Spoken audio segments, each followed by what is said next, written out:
कुछ दिन पहले की बात है, करीब एक 45 साल के मरीज से बात हुई। उनका नाम था राकेश।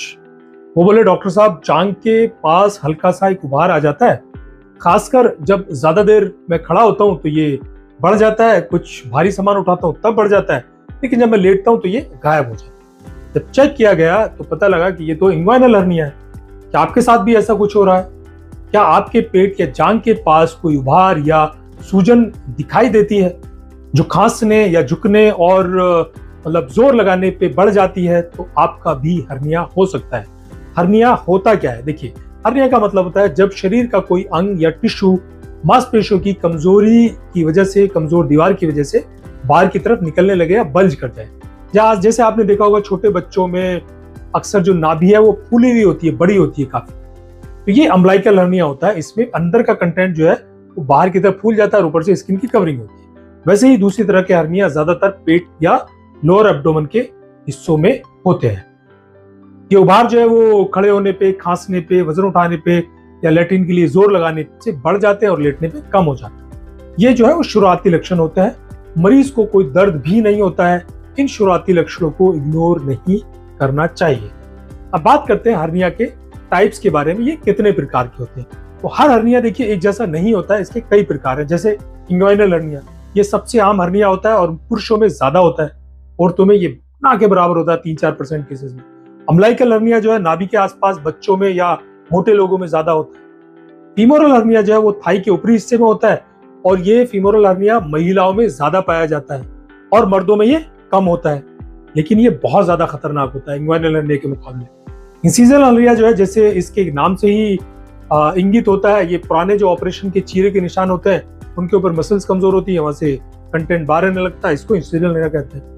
हाइटल हर्निया जैसे मैंने बताया वो डायफ्राम के आसपास होता है, वहां पे भी आपको फिर वो अंदरूनी हिस्से में होता है, तो फिर वहां आपको गैस बनने लगती है, गैस्ट्राइटिस जैसे लक्षण आने लगते हैं। अगर समय पे इलाज ना हो तो सभी डेंजरस हो सकते हैं, खतरनाक हो सकते हैं। किन लोगों में हर्निया का खतरा ज्यादा होता है? तो देखिए, जो लोग मोटे होते हैं, ओवरवेट होते हैं, ओबेसिटी होती है, उनमें ज्यादा खतरा होता है।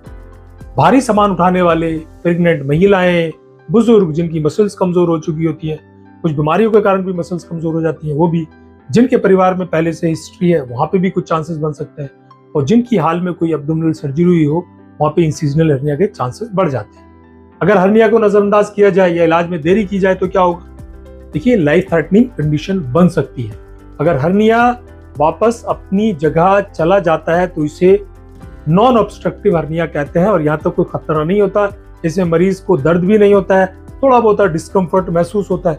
लेकिन अगर ये फंस जाए, वापस ना जाए, तो ये ऑब्स्ट्रक्टेड हर्निया की कैटेगरी में आ जाता है और यहीं से खतरा शुरू हो जाता है। मरीज को डिस्कम्फर्ट के साथ साथ दर्द भी होता है, लेकिन अभी भी ब्लड सप्लाई जो इंटैक्ट होती है, आगे के हिस्से में ब्लड सप्लाई जारी होती है। लेकिन अगर हर्निया का कंटेंट ट्विस्ट हो जाए, ऐसे घूम जाए, या हर्निया का रिंग बहुत ज्यादा टाइट हो जाए, ऐसे फंस जाए बुरी तरीके से, तो ये फिर इसको स्ट्रैंगुलेटेड हर्निया कहते हैं। स्ट्रैंगुलेटेड हर्निया का मतलब है कि हर्निया फंस गया बुरी तरीके से, अब कंटेंट वापस अपनी जगह जा ही नहीं सकता है और फंसे हुए हिस्से की जो है वो ब्लड सप्लाई भी जो है वो कट गई है, जिससे गैंग्रीन हो जाता है और ये खतरनाक हो जाता है, यहाँ तक कि मरीज की जान भी जा सकती है। इसमें मरीज को बहुत तेज दर्द होता है, ये इमरजेंसी कंडीशन होती है और इसमें इमरजेंसी सर्जरी करानी ही पड़ती है। इसके कारण दो देखिए, इंटेस्टाइनल ऑब्स्ट्रक्शन भी हो सकता है या आंत ब्लॉक भी हो सकती है अगर ये ऑब्स्ट्रक्टेड हर्निया हो जाए, जिसमें उल्टी और दर्द हो सकता है, बुखार भी हो सकता है, तो इमरजेंसी सर्जरी की जरूरत पड़ती है जो रिस्की हो सकती है। इसलिए समय रहते डॉक्टर से मिलना बहुत जरूरी है, इसको इग्नोर ना करें। हर्निया का देखिए पता ज्यादातर फिजिकल एग्जामिनेशन से ही चल जाता है। कभी कभी कंफर्मेशन के लिए अल्ट्रासाउंड या सीटी की जरूरत पड़ती है, अदरवाइज देखने से पता लग जाता है कि आपको हर्निया, क्योंकि ये एक तरह का डिफेक्ट है, जैसे दीवार से कोई ईंट निकल गई, डिफेक्ट दिखता है।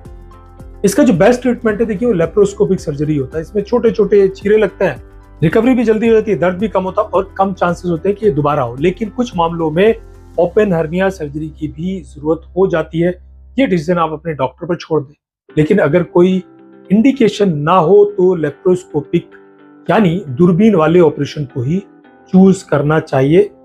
हर्निया सर्जरी दो तरह की होती है और दोनों लेप्रोस्कोपिक हो सकती है, हर्नियोप्लास्टी और हर्नियोरैफी।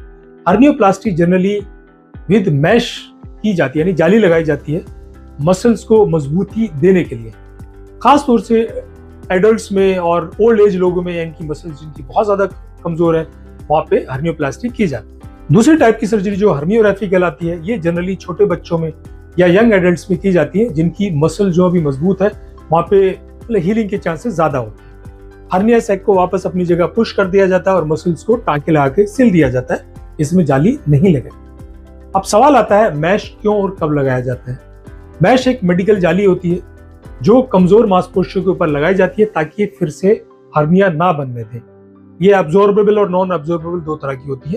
ज्यादातर एडल्ट केसेस में ही मैश लगाई जाती है, जैसे इंग्वाइनल हर्निया, अम्बिलिकल हर्निया या इंसिजनल हर्निया में। लेकिन छोटे शुरुआती हर्निया में या बच्चों के केस में मैश नहीं लगाते हैं, क्योंकि इनकी हीलिंग नेचुरली होती है, मसल्स भी मजबूत होते हैं। मैश से सर्जरी के बाद हर्निया के दोबारा होने का खतरा कम हो जाता है, लेकिन अगर मैश एक्सेप्ट ना करे आपकी बॉडी तो उसके अपने अलग कॉम्प्लिकेशंस होते हैं, उसको भी ध्यान में रखने की जरूरत है। तो आप समझ चुके होंगे कि हर्निया को हल्के में नहीं लेना चाहिए।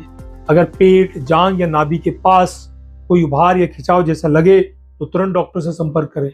अर्ली डायग्नोसिस, अर्ली ट्रीटमेंट, ये कुंजी है। लेट डायग्नोसिस, इमरजेंसी रिस्क, बहुत बड़ा खतरा। तो अपने शरीर के संकेतों को समझिए और इसको इग्नोर मत करिए। घरेलू नुस्खों से नहीं, सही मेडिकल सलाह से इलाज कराइए। इसमें देखिए करेक्शन ही चाहिए होता है, ये किसी दवाई से ठीक नहीं होता, तो ऑपरेशन जरूरी है। अगर आपको ये वीडियो जानकारी पूर्ण लगी हो तो लाइक करें, शेयर करें और सब्सक्राइब जरूर कर लें, ताकि हम ऐसे ही जरूरी और आसान भाषा में समझाए गए हेल्थ वीडियो आप तक लाते रहें। मैं हूं डॉक्टर मुशर्रफ हुसैन। आप मेरे चैनल को सब्सक्राइब करें, बेल आइकन का बटन भी दबा लें, सो दैट इस तरह के हेल्थ इन्फॉर्मेटिव वीडियोज आपको मिलते रहें। Stay healthy, stay our. Thank you.